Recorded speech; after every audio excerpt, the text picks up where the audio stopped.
اگر اتنا بڑا لیڈر سیف نہیں ہے, ڈپٹی چیف منسٹر سیف نہیں ہے, وہاں سرکار کے دوسرے زعما بھی تھے اور سول سوسائٹی کے لوگ تھے, جموں کے بڑے بڑے بزنس مین تھے, تو پھر کون سیف ہے؟ کہ اس میں کوئی پالیٹکس ہے. اگر کسی بی جے پی کے لیڈر نے یہ کہا تو ان کو شرمندہ ہونا چاہیے کہ سیکیورٹی ان کی ریسپانسبلٹی ہے, چونکہ سینٹرل گورنمنٹ اس وقت بی جے پی کے پاس ہے, اور اگر ہم یہ کہتے نہیں ہیں تو اس کا یہ مطلب نہیں ہے کہ ہم سمجھتے نہیں ہیں. پہلے تو میں اللہ تعالیٰ کا شکر ادا کرتا ہوں کہ ڈاکٹر صاحب معجزاتی طور پہ زندہ ہے.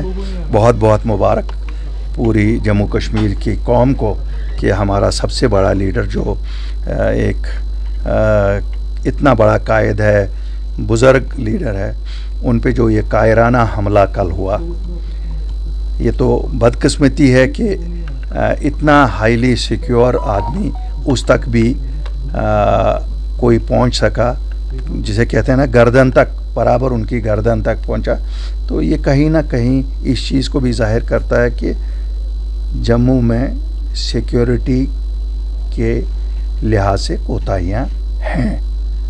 ٹھیک ہے, ڈاکٹر صاحب Z+ کیٹیگری NSG کور والے ہیں, ان کی اپنی سیکیورٹی ساتھ تھی, لیکن میرا سوال ہے AST جو اس جگہ کی ہونی چاہیے تھی, جو لوکل پولیس کو وہاں فرسکنگ کرنی تھی, لوکل سیکیورٹی کو کرنی تھی, اگر ہوئی تو یہ کیسے پہنچا؟ انکوائری کا وشے یہ بھی ہونا چاہیے. اور دوسرا یہ بھی ضرور ہے کہ اگر اتنا بڑا لیڈر سیف نہیں ہے, ڈپٹی چیف منسٹر سیف نہیں ہے, وہاں سرکار کے دوسرے زعما بھی تھے اور سول سوسائٹی کے لوگ تھے, جموں کے بڑے بڑے بزنس مین تھے, تو پھر کون سیف ہے؟ لیکن ہمارے لیے تو اس وقت سب سے بڑی خوشی کی بات یہ ہے کہ ڈاکٹر صاحب سلامت ہیں, ٹھیک طرح سے ہیں. اللہ ان کو عمر دراز دے دے.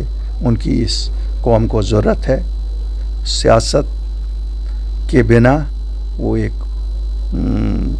ایسے شخص ہیں جن کی اس قوم کو ابھی کافی وقت کے لیے ضرورت ہے. بی جے پی کے کچھ لیڈران نے کہا ہے کہ جموں کشمیر کی جو لیڈرشپ اب اس معاملے پر پالیٹکس کر رہی ہے, تو کیا کچھ کہیں گے؟ خیر, میں تو نہ یہ کہنا چاہوں گا کہ اس میں کوئی پالیٹکس ہے. اگر کسی بی جے پی کے لیڈر نے یہ کہا تو ان کو شرمندہ ہونا چاہیے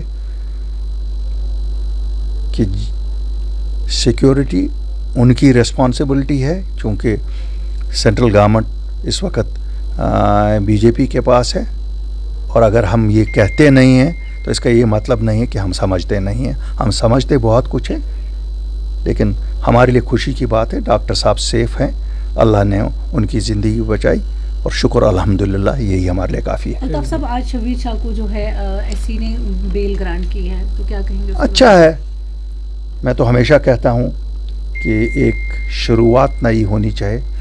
چلو, اگر سپریم کورٹ نے ہی شروعات کی, دیر سے ہی صحیح, شروعات تو ہوئی ہے. مجھے امید ہے کہ باقی جو قائدین بھی وہاں جیلوں میں ہیں, اور لمبا ایک بہت ٹینیور ہو گیا, ان سب کو بھی سپریم کورٹ کے اسی پریسیڈنٹ پہ رہا کیا جائے گا.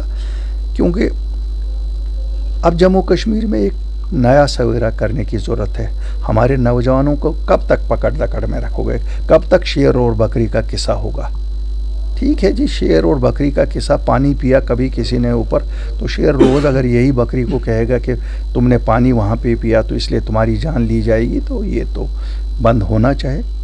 ہم نے تو خواہش ظاہر کی تھی لوگوں کے سامنے جا کے 2024 کے الیکشن میں کہ آؤ ایک نئی شروعات کریں, ہمیں مینڈیٹ دے دو, ہم کوشش کریں گے کہ, بلکہ ہم نے وعدہ کیا تھا اپنے مینیفیسٹو میں کہ ہم اپنے نوجوانوں کے لیے جو مختلف کیسوں میں ملوث رکھے گئے ہیں, جو ہینیس نہیں ہیں, ان کے لیے ایک عام معافی کا اعلان کرائیں گے. اور میں آج پھر دہراؤں گا, ٹھیک ہے لوگوں نے ہمیں مینڈیٹ نہیں دیا, لیکن ضرورت ہے کہ ہم پورا واپس سوسائٹی میں ان لوگوں کو ایملگمیٹ کریں, اور ہم سب امن کے لیے کوشاں ہیں. یہاں جیسے آپ دیکھتے ہیں یہاں ہر ایک اب کوئی یہاں کوئی آواز اور نہیں اٹھ رہی ہے, اب امن کی آواز اٹھ رہی ہے, ترقی کی آواز اٹھ رہی ہے, اور اس میں سپریم کورٹ کا آج شبیر صاحب کو رہائی ایک خوش آئین قدم ہے. Thank you.